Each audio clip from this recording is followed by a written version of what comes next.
Hi good morning. അപ്പോൾ നമ്മുടെ ഇന്നത്തെ റെസിപ്പി എന്ന് പറയുന്നത് ചോറിൻ്റെ കൂടെ കഴിക്കാൻ പറ്റിയ നല്ലൊരു കറിയാണ് കേട്ടോ. പച്ചയ്ക്ക മാത്രം ഉപയോഗിച്ചിട്ടാണ് നമ്മൾ ഈ ഒരു കറി ഉണ്ടാക്കുന്നത്.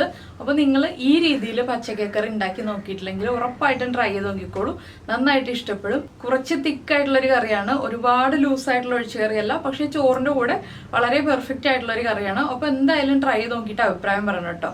നമുക്ക് എങ്ങനെയാണ് നമ്മുടെ ഈ ഒരു പച്ചക്കറി തയ്യാറാക്കുന്നതെന്ന് നോക്കാം. നമുക്ക് നമ്മുടെ ഇൻഗ്രീഡിയൻസ് നോക്കാം. നമ്മളിപ്പോൾ 1/2 കപ്പ് തുവരപ്പരിപ്പ് എടുത്തിട്ടുണ്ട്. ഒരു അരമണിക്കൂർ വെള്ളത്തിൽ സോക്ക് ചെയ്തെടുത്തതാണ് ഞാൻ. അതിലേക്കായിട്ട് 3 പച്ചക്ക എടുത്തിട്ടുണ്ട്. പച്ചക്ക അല്ലെങ്കിൽ നേന്ത്രക്കായ.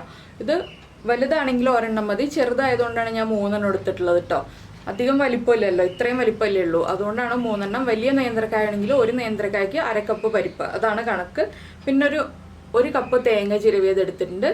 അത് 1/4 കപ്പ് ആയാലും കുഴപ്പമില്ല, 1 കപ്പ് തന്നെ വേണമെന്ന് നിർബന്ധമില്ല. നിങ്ങളുടെ കയ്യിൽ തേങ്ങ ഉണ്ടെന്നുണ്ടെങ്കിൽ 1 കപ്പ് എടുക്കാം. പിന്നെ വേണ്ടത് ഒരു 8-10 വറ്റൽമുളക്, 2-3 ഉള്ളി, 1 പച്ചമുളക്, കറിവേപ്പില. അപ്പോൾ ആദ്യം നമുക്ക് നേന്ത്രക്കായ ഒന്ന് കട്ട് ചെയ്തിട്ട് വേവിക്കാൻ വയ്ക്കാം. നേന്ത്രക്കായും തൂരപ്പരിപ്പും ഒരുമിച്ചാണ് ഞാൻ വേവിക്കാൻ വെക്കുന്നത്. എന്താണെന്ന് വെച്ചാൽ ഈ പരിപ്പിന് അധികം വേവില്ല, 2 വിസിൽ വരുമ്പോൾ തന്നെ പരിപ്പ് കുക്കായി കിട്ടും. അപ്പോൾ കായും പരിപ്പും ഒരുമിച്ച് വെച്ചാലും കുഴപ്പമില്ല. പിന്നെ പരിപ്പിന് പകരമായിട്ട് നമുക്ക് ചെറുപയർ പരിപ്പ് യൂസ് ചെയ്യാം. തൂരപ്പരിപ്പ് വേണ്ടാന്നുണ്ടെങ്കിൽ ചെറുപയർ പരിപ്പ് യൂസ് ചെയ്യാം, അത് ഉപയോഗിച്ചാലും കുഴപ്പമില്ല. അപ്പോൾ എന്താണെന്ന് വെച്ചാൽ ചെറുപയർ പരിപ്പ് ഒരു 4-5 വിസിൽ വരുന്നത് വരെ വേവിച്ചതിന് ശേഷം മാത്രം നമ്മൾ നേന്ത്രക്കായ ചേർത്തിട്ട് കുക്കറിൽ 1 വിസിൽ വരുന്നത് വരെ വേവിച്ചെടുക്കുക. അല്ലെങ്കിൽ ചെറുപയർ പരിപ്പിന് വേവ് കൂടുതലാണ്, തൂരപ്പരിപ്പിന് വേവ് കുറവാണ്. അപ്പോൾ നിങ്ങളുടെ കയ്യിലുള്ള പരിപ്പ് ഏതാണോ അതിൻ്റെ വേവ് അനുസരിച്ച് വേണം നമ്മൾ എത്ര വിസിൽ വരുത്തണം എന്നുള്ളത് തീരുമാനിക്കേണ്ടത്. അപ്പോൾ നേന്ത്രക്കായ ഒന്ന് നമുക്ക് കട്ട് ചെയ്തെടുക്കാം, നന്നായിട്ട് കഴുകി വൃത്തിയാക്കിയിട്ട്. അതിന് ശേഷം നമുക്ക് ബാക്കിയുള്ള കാര്യങ്ങൾ ചെയ്യാം. ഇതിന് വറ്റൽമുളക് തന്നെ ചേർക്കണം കേട്ടോ. മുളക് പൊടി ചേർക്കുന്നതിനേക്കാൾ ടേസ്റ്റ് വറ്റൽമുളക് ചേർക്കുമ്പോഴാണ്. അപ്പോൾ ഞാൻ ഇനി നേന്ത്രക്കായ ഒന്ന് കട്ട് ചെയ്തെടുക്കട്ടെ. അപ്പോൾ നമ്മൾ നമ്മുടെ പച്ചയ്ക്ക കട്ട് ചെയ്ത് കഴുകി എടുത്തിട്ടുണ്ട്. ഇതെങ്ങനെയാണെന്ന് വെച്ചിട്ടുണ്ടെങ്കിൽ അറിയാത്ത കുട്ടികൾക്കായിട്ട് ഞാനൊന്ന് പറയട്ടെ. ആദ്യമായിട്ട് നമ്മുടെ ചാനൽ കാണുന്ന ആരെങ്കിലും ആണെങ്കിൽ നമ്മൾ പച്ചയ്ക്ക കുറച്ച് ഉപ്പിട്ട വെള്ളത്തിൽ ഒന്ന് കട്ട് ചെയ്തിടുക. അതിനുശേഷം നന്നായിട്ട് 2-3 പ്രാവശ്യം കഴുകിയെടുക്കുക. അത് എന്തിനാണെന്ന് വെച്ചാൽ പച്ചയ്ക്കയുടെ കറ പോകാനാണ് കേട്ടോ നമ്മൾ ഇതുപോലെ ചെയ്യുന്നത്. അല്ലെങ്കിൽ പച്ചയ്ക്കയുടെ കറി ഉണ്ടെങ്കിൽ നമ്മുടെ കറിക്ക് ഒരു കട്ടിപ്പ് ഫീൽ ചെയ്യും, ഒരു കഴിക്കാൻ അത്ര സുഖമില്ലാത്ത കറിയായിരിക്കും നമ്മുടെ കറി. അതുകൊണ്ടാണ് പച്ചയ്ക്കയുടെ കറ നന്നായിട്ട് നമ്മൾ മാറ്റിയെടുക്കുന്നത്. ഇനിയിപ്പോൾ നമ്മൾ കഴുകിയെടുത്താലും വെള്ളത്തിൽ തന്നെ ഇട്ട് വയ്ക്കും, അല്ലെങ്കിൽ പച്ചക്കയുടെ കളർ മാറും. അപ്പോൾ ഞാൻ കുക്കറിൽ കുറച്ച് വെള്ളം വെച്ചിട്ടുണ്ട്. അതിലേക്ക് നമുക്ക് നമ്മൾ എടുത്തു വച്ചിരിക്കുന്ന തൂരപ്പരിപ്പ് ചേർത്ത് കൊടുക്കാം. അപ്പോൾ തൂരപ്പരിപ്പ് ചില ആളുകൾക്ക് ഗ്യാസ് ആണെന്നുള്ള ഒരു പേടിയൊക്കെ ഉള്ളതുകൊണ്ടാണ് ഞാൻ ചെറുപയർ പരിപ്പാണെങ്കിലും എടുക്കാമെന്ന് പറഞ്ഞത്. ഇനി നമുക്കിതിലേക്ക് നമ്മൾ കട്ട് ചെയ്ത് വെച്ചിരിക്കുന്ന പച്ചക്ക ഇട്ട് കൊടുക്കാം. പച്ചക്ക നമ്മൾ കുക്ക് ചെയ്യാനിടുമ്പോൾ മാത്രം വെള്ളത്തിൽ നിന്ന് എടുക്കുക, അത്രയും സമയം വെള്ളത്തിൽ തന്നെ ഇട്ട് വയ്ക്കുക. അപ്പോൾ പച്ചക്കയുടെയും തൂരപ്പരിപ്പിൻ്റെയും മുകളിൽ നിൽക്കുന്ന അളവിൽ വേണം വെള്ളം ചേർക്കാനായിട്ട്. ഒരുപാട് വെള്ളമുള്ള ഒരു ഒഴിച്ചുകറിയല്ല, എങ്കിലും കുറച്ച് കുറുകിയിരിക്കുന്ന ഒരു ഒഴിച്ചുകറിയാണ്. അപ്പോൾ നമ്മളിനി ഇതിലേക്ക് അരപ്പ് ചേർത്തിട്ട് പിന്നെ വെള്ളമൊന്നും ചേർക്കുന്നില്ല, അതുകൊണ്ടാണ് ഞാനിപ്പോൾ ഇത്രയും വെള്ളം വെച്ചിട്ടുള്ളത്. ഇനി ഇതിലേക്ക് നമുക്ക് 1/2 ടീസ്പൂൺ മഞ്ഞൾപ്പൊടി ചേർത്ത് കൊടുക്കാം. 1/2 ടീസ്പൂൺ മതി കേട്ടോ മഞ്ഞൾപ്പൊടി, ഒരുപാട് മഞ്ഞൾപ്പൊടി വേണ്ട. അതുപോലെ തന്നെ നമ്മൾ എടുത്തു വെച്ചിരിക്കുന്ന ഈ ഒരു പച്ചമുളക് അതൊന്ന് 2ആയിട്ട് ഒടിച്ചിട്ട് ഇതിലേക്ക് ഇട്ട് കൊടുക്കുന്നുണ്ട്. പിന്നെ ഈ പരിപ്പിനും പച്ചക്കയ്ക്കും ആവശ്യമായിട്ടുള്ള ഉപ്പ് ചേർക്കാം. ഞാൻ എന്താ ഒരു 1/4 ടീസ്പൂൺ ഉപ്പ് ചേർക്കുന്നുണ്ട്. ഇനി ഇതെല്ലാം ചേർന്ന് 2 വിസിൽ വരുന്നത് വരെ കുക്കായി വരട്ടെ. ഈ സമയത്ത് തന്നെ നമുക്ക് നമ്മുടെ തേങ്ങ ഒന്ന് ഡ്രൈ റോസ്റ്റ് ചെയ്തെടുക്കണം. ഒരുപാട് ബ്രൗൺ ആയി പോകുന്ന പോലെ റോസ്റ്റ് ചെയ്യരുത്. എന്താണെന്ന് വെച്ചിട്ടുണ്ടെങ്കിൽ വല്ലാതെ ബ്രൗൺ ആയിട്ടുണ്ടെങ്കിൽ നമ്മുടെ കറിയുടെ കളർ മാറും. അപ്പോൾ ഞാനത് ഏത് കളറിലാണ് റോസ്റ്റ് ചെയ്യുന്നതെന്ന് പറയാം. നമുക്കിതൊരു അടുത്ത ബർണറിലേക്ക് മാറ്റി വയ്ക്കാം കുക്കർ. അപ്പോൾ നമ്മൾ ഡ്രൈ റോസ്റ്റ് ചെയ്യാനായിട്ട് ഒരു പാൻ വെച്ചിട്ടുണ്ട്. പാനോ ചീനച്ചട്ടിയോ എന്തായാലും കുഴപ്പമില്ല കേട്ടോ. ഇതിലേക്ക് വെളിച്ചെണ്ണ ചേർക്കണ്ട എന്ന് മാത്രം. ഇതിലേക്ക് നമ്മൾ എടുത്തു വെച്ചിരിക്കുന്ന തേങ്ങയിൽ നിന്ന് ഒരു 1/4 ഭാഗത്തോളം ചേർത്ത് കൊടുക്കാം. ഇതിലേക്കിനി ഒരു 1/4 ടീസ്പൂൺ നമ്മുടെ ക്യുമിൻ സീഡ്സ്, നല്ല ജീരകം, അതുപോലെ തന്നെ ഒരു 4-5 കുരുമുളക്. പിന്നെ നമ്മൾ ചേർക്കുന്നത് വറ്റൽമുളകാണ്. ഞാനിപ്പോൾ കയ്യിൽ ഇങ്ങനെ ഒരു പിടി, അതായത് 8 വറ്റൽമുളക് ചേർത്തിട്ടുണ്ട്. ഒരു 2-3 ഇതൾ കറിവേപ്പിലയും ചേർത്തിട്ടുണ്ട്. ഇനി ഇതൊന്ന് ലൈറ്റായിട്ട് ബ്രൗൺ ആയി വരുന്നത് വരെ, നല്ല ഡാർക്ക് ബ്രൗൺ ആവണ്ട, നമ്മൾ തീയലിനൊക്കെ അരയ്ക്കുന്നത് പോലെ ആവണ്ട, ലൈറ്റായിട്ട് ബ്രൗൺ ആയി വരുന്നത് വരെ എണ്ണയില്ലാതെ ഒന്ന് വറുത്തെടുക്കുക.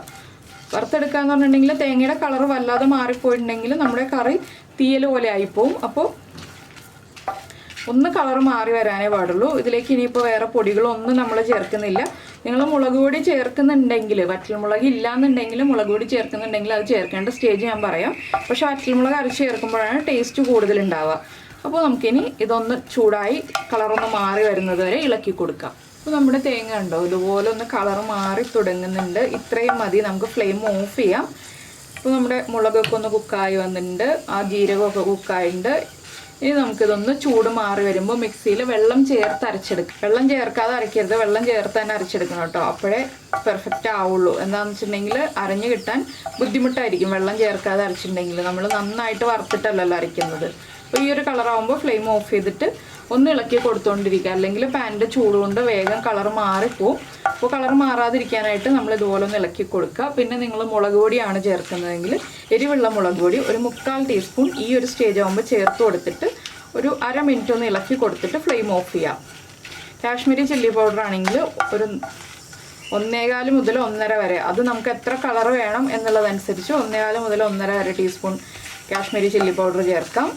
കാശ്മീരി ചില്ലി പൗഡർ ആകുമ്പോൾ കൂടുതൽ സമയം ഒന്ന് ഇളക്കി കൊടുത്തതിന് ശേഷം മാത്രം ഫ്ലെയിം ഓഫ് ചെയ്യുക. കാശ്മീരി ചില്ലി പൗഡറിന് കുക്കിംഗ് ടൈം കൂടുതലാണ്, അതുകൊണ്ടാണ് നമ്മൾ അങ്ങനെ എടുത്ത് പറയുന്നത്.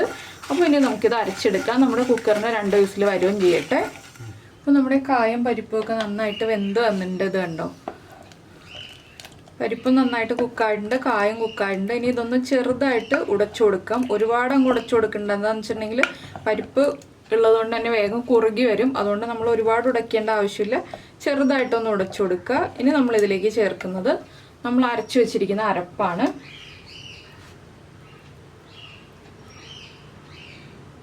ഇപ്പോൾ നമ്മൾ അരപ്പ് ചേർത്തിട്ടുണ്ട്. ഇനി നമുക്ക് ഫ്ലെയിം ഓൺ ചെയ്യാം. അരപ്പ് ചേർത്തിട്ട് വെള്ളമൊന്നും ചേർത്തിട്ടില്ല കേട്ടോ, നമ്മൾ ആ അരപ്പിലുണ്ടായിരുന്ന വെള്ളത്തോടു കൂടി തന്നെയാണ് ചേർത്തിട്ടുള്ളത്. ഇനി ഇതൊന്ന് നന്നായിട്ട് ആവി വരുന്നത് വരെ ഒന്ന് ഇളക്കി കൊടുക്കുക.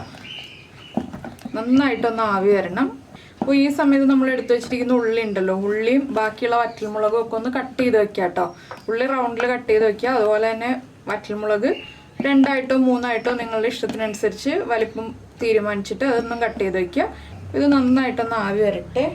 തിളച്ചു പോരുത്, അതുകൊണ്ട് നമ്മൾ ഇളക്കി കൊടുത്തുകൊണ്ടിരിക്കണം. ഉപ്പ് കുറവാണെങ്കിൽ ഉപ്പ് ചേർത്ത് കൊടുക്കണം. അത് മാത്രം ശ്രദ്ധിച്ചിട്ടുണ്ടെങ്കിൽ നമ്മുടെ കറി പെർഫെക്റ്റ് ആയിട്ട് വരും. ഇപ്പോൾ തന്നെ കണ്ടോ കുറുകി തുടങ്ങി. ഇനി ഇത് വീണ്ടും ചൂട് മാറി വരുമ്പോൾ കുറുകി വരും. അപ്പോൾ ഈ ഒരു കറിയൊക്കെ നമ്മൾ ചൂടോടെ കഴിക്കുന്നതിനേക്കാൾ ടേസ്റ്റ് ചൂട് കംപ്ലീറ്റ് മാറിയിട്ട് കഴിക്കുന്നതാണ് കേട്ടോ. നമ്മൾ രാവിലെ തന്നെ കറി റെഡിയാക്കി വയ്ക്കുക, ഉച്ചയ്ക്ക് ഊണ് കഴിക്കുമ്പോൾ കറി എടുക്കുകയാണെങ്കിൽ നല്ല പെർഫെക്റ്റ് ടേസ്റ്റ് ആയിരിക്കും. ഒന്ന് കുറുകി കട്ടിയാവുന്ന രീതിയിലുള്ള കറി ആയതുകൊണ്ട് ഒരു സൈഡ് ഡിഷായിട്ട് നമുക്കിത് മെയിനായിട്ട് ഉപയോഗിക്കാൻ പറ്റുള്ളൂ. മെയിൻ ഡിഷായിട്ട് ഉപയോഗിക്കാം, അപ്പോൾ കുറച്ച് ലൂസായിട്ടുള്ള രീതിയിൽ എടുക്കണം എന്ന് മാത്രം. അപ്പോൾ എന്തായാലും ഉപ്പൊക്കെ ചെക്ക് ചെയ്തിട്ട് ഉപ്പ് കുറവാണെങ്കിൽ ഞാൻ ഉപ്പ് ആഡ് ചെയ്ത് കൊടുക്കട്ടെ. അതുപോലെ കറിയിൽ നിന്ന് നന്നായിട്ടൊന്ന് ആവി വരുന്നത് വരെ 1-2 മിനിറ്റ് ഒന്ന് ഇളക്കി കൊടുക്കട്ടെ. ഇപ്പോൾ നമ്മുടെ കറിക്ക് ഉപ്പ് കുറവായിരുന്നു, ഞാൻ കുറച്ച് ഉപ്പ് ചേർത്തിട്ടുണ്ട്. അതുപോലെ തന്നെ നന്നായിട്ട് ആവിയും വരുന്നുണ്ട്. ഇതിലേക്ക് ഇനി ഒരു ഇൻഗ്രീഡിയൻറ്റ് സ്പെഷ്യലായിട്ട് നമുക്ക് ചേർക്കാനുണ്ട്. എന്താണെന്ന് വെച്ചാൽ നമ്മുടെ കറിക്ക് ടേസ്റ്റ് കൂട്ടാനും എരിവൊക്കെ ഒന്ന് ബാലൻസ് ചെയ്യാനും ഒക്കെ ആയിട്ട് നമ്മുടെ വറ്റൽമുളകിൻ്റെ എരിവുണ്ട്, അതുപോലെ തന്നെ നമ്മുടെ കുരുമുളകിൻ്റെ എരിവുണ്ട്, പച്ചമുളകിൻ്റെ എരിവുണ്ട്. എല്ലാം ഒന്ന് ബാലൻസ് ചെയ്യാനായിട്ട് നമുക്ക് കുറച്ച് ശർക്കര ചേർത്ത് കൊടുക്കാം. പഞ്ചസാര ചേർക്കരുത്, ശർക്കര തന്നെ ചേർക്കുക. ചെറിയൊരളവിൽ ശർക്കര, ഇത്രയും ശർക്കര മതി. ചെറിയൊരു മധുരം കിട്ടാൻ വേണ്ടി, ആ എരിവൊക്കെ ഒന്ന് ബാലൻസ് ആവാൻ വേണ്ടി. ഇനി നമുക്കിത് മാറ്റി വെച്ചിട്ട് ഇതിലേക്കുള്ള വറവ് ചേർക്കാം. വറവ് ചേർക്കുമ്പോൾ നമ്മൾ പ്രത്യേകമായിട്ട് ഒരു ഇൻഗ്രീഡിയൻറ്റ് ഇതിലേക്ക് ചേർക്കുന്നുണ്ട്, സാധാരണ വറവ് ചേർക്കുന്ന പോലെയല്ല. അപ്പോൾ നമ്മുടെ പാൻ ചൂടായിട്ടുണ്ട്, നമുക്കിതിലേക്ക് വെളിച്ചെണ്ണ ചേർത്ത് കൊടുക്കാം. കുറച്ച് വെളിച്ചെണ്ണ വേണം കേട്ടോ, എന്നാലേ ടേസ്റ്റ് ഉണ്ടാവുള്ളൂ. വെളിച്ചെണ്ണയിലേക്ക് നമ്മൾ ആദ്യം ചേർക്കുന്നത് കടുകാണ്. ഒരു 3/4 ടീസ്പൂൺ കടുക് ചേർക്കാം. കടുകൊന്ന് പൊട്ടി തുടങ്ങട്ടെ. അപ്പോൾ നമ്മുടെ കടുക് പൊട്ടിക്കൊണ്ടിരിക്കുന്നുണ്ട്. ഇനി ഇതിലേക്ക് നമുക്ക് വീണ്ടും ജീരകം ചേർത്ത് കൊടുക്കാം. ഒരു 1/4 ടീസ്പൂൺ നല്ല ജീരകം, നമ്മുടെ ക്യുമിൻ സീഡ്സ്, നമ്മൾ അരയ്ക്കാനെടുത്ത ജീരകം തന്നെ. ജീരകവും കൂടി ഒന്ന് പൊട്ടി വരുമ്പോൾ നമ്മൾ റൗണ്ടിൽ കട്ട് ചെയ്ത് വെച്ചിരിക്കുന്ന ഉള്ളി ഉണ്ടല്ലോ, ആ ഉള്ളി ചേർത്ത് കൊടുക്കാം. ജീരകം കരിഞ്ഞു പോരുത് കേട്ടോ. ഉള്ളി ചേർത്ത് ഒന്ന് ഇളക്കി കൊടുക്കുക. അതിന് ശേഷം വേണം നമുക്ക് ബാക്കിയുള്ള കാര്യങ്ങൾ ചേർക്കാനായിട്ട്. ഉള്ളി ഒന്ന് കുക്കായി തുടങ്ങുമ്പോൾ നമുക്കിതിലേക്ക് നമ്മൾ എടുത്ത് വെച്ചിരിക്കുന്ന വറ്റൽമുളക് കട്ട് ചെയ്തത് ചേർത്ത് കൊടുക്കാം. അതുപോലെ തന്നെ നമ്മൾ നേരത്തെ ബാക്കി മാറ്റി വെച്ചിരിക്കുന്ന തേങ്ങ ചിരവിയതുണ്ടല്ലോ, നമ്മളൊരു 1/4 ഭാഗമേ എടുത്തിട്ടുണ്ടായിരുന്നുള്ളൂ. അതിൻ്റെ ബാക്കി തേങ്ങയും കൂടി ഇതിലേക്ക് ചേർത്ത് കൊടുത്തിട്ട് നമുക്കൊന്ന് എരിശ്ശേരിക്ക് വറവ് ഉണ്ടാക്കുന്ന പോലെ എരിശ്ശേരിയുടെ വറവിൻ്റെ പാകത്തിൽ വറുത്തെടുക്കണം. എരിശ്ശേരിയുടെ വറവിൽ നമ്മൾ ജീരകമൊന്നും ചേർക്കാറില്ല, പക്ഷേ ഈ ഒരു കറിയിൽ ജീരകം ചേർത്താലാണ് ടേസ്റ്റ് കൂടുതലുണ്ടാവുക. അപ്പോൾ ഞാൻ ഇനി തേങ്ങയും കൂടി ചേർക്കുകയാണ്. ഇനി ഇതിലേക്ക് നമുക്ക് ചേർക്കേണ്ടത് കറിവേപ്പിലയാണ്. അത് ഒരുപാട് തേങ്ങ വേണ്ട കേട്ടോ, ചെറിയൊരളവിൽ തേങ്ങ മതി. നമ്മൾ അരയ്ക്കാൻ എടുക്കുന്നതിന് കൂടുതൽ വേണം എന്ന് മാത്രം. പിന്നെ നമുക്ക് കറിവേപ്പിലയും കൂടി ചേർത്ത് കൊടുക്കാം. പിന്നെ എല്ലാം ചേർന്ന് നന്നായിട്ടൊന്ന് ബ്രൗൺ ഷെയ്ഡ് ആയി വരുന്നത് വരെ ഇളക്കി കൊടുക്കുക. എരിശ്ശേരിയുടെ ഭാഗത്തിൽ വറുത്തെടുക്കുക. അപ്പോൾ നമ്മുടെ തേങ്ങയുടെ കളറൊക്കെ മാറി വന്നിട്ടുണ്ട്. നമുക്കിത് നമ്മുടെ കറിയിലേക്ക് ചേർത്ത് കൊടുക്കാം. മുഴുവനും ഞാൻ ചേർക്കുന്നില്ല കേട്ടോ, എന്താണെന്ന് വെച്ചിട്ടുണ്ടെങ്കിൽ കുറച്ച് ലാസ്റ്റ് ഗാർണിഷ് ചെയ്യാൻ വേണ്ടി മാറ്റി വയ്ക്കുന്നുണ്ട്.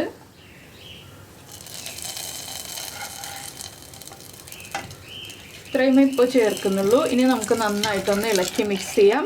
ഇപ്പോൾ തന്നെ കണ്ടോ നമ്മുടെ കറിയുടെ കുറുകൽ കണ്ടോ. അപ്പോൾ നിങ്ങൾ മുഴുവനും തേങ്ങ റോസ്റ്റ് ചെയ്തത് ഇതുപോലെ ഇട്ടിട്ട് ഇളക്കി മിക്സ് ചെയ്തിട്ട് അടച്ചു വയ്ക്കുക കേട്ടോ. അപ്പോൾ നന്നായിട്ട് ആ ഒരു വറവിൻ്റെ ഫ്ലേവറൊക്കെ നമ്മുടെ കറിയിലേക്ക് പിടിച്ചു വന്നോളും.